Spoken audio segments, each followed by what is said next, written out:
Bangladesh premier league BPL এর 7বার নাম পরিবর্তন করা সিলেট ফ্র্যাঞ্চাইজি আসছে সম্পূর্ণ নতুন রূপে। এবারের আসরে তারা খেলবে সিলেট টাইটান্স নামে।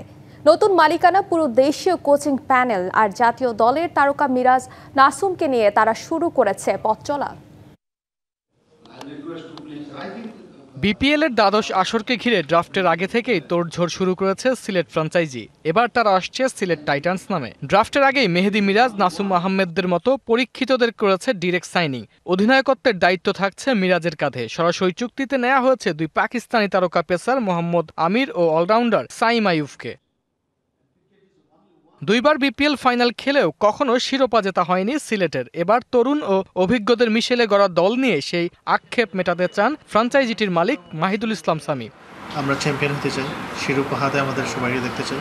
সিলেটবাসীর অনেক দিনের আক্ষেপ যে এই 11 বছর বিপিএল হয়েছে, 11টা এই সিজনে সিলেট কখনো শিরোপার শোয়া পায়নি।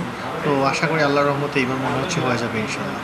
ঘরোয়া ক্রিকেটের অভিজ্ঞ মুখ সোহেল ইসলাম হয়েছেন প্রধান কোচ। পেস বোলিং কোচের দায়িত্ব থাকছে সাবেক ক্রিকেটার সৈয়দ রাসেল। ব্যাটিং কোচের দায়িত্বে ইমরুল কায়েস। পাশাপাশি স্থানীয় দর্শকদের সম্পৃক্ততা বাড়াতেও কাজ করতে চায় তারা। ফ্যান কানেকশনের জন্য আমরা অনেক কিছু করতেছি।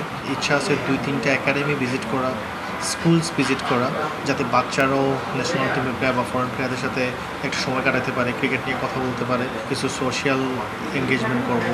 বিপিএল এর এবারের আসরে শুরুটা হবে সিলেটে। নতুন দল, নতুন মালিকানা নিয়ে সিলেটের ক্রিকেট প্রেমীদের প্রত্যাশা পূরণের চাপটা সঙ্গী করে বিপিএল এ ভালো করার প্রস্তুতিও সেরে ফেলেছে সিলেট টাইটান্স।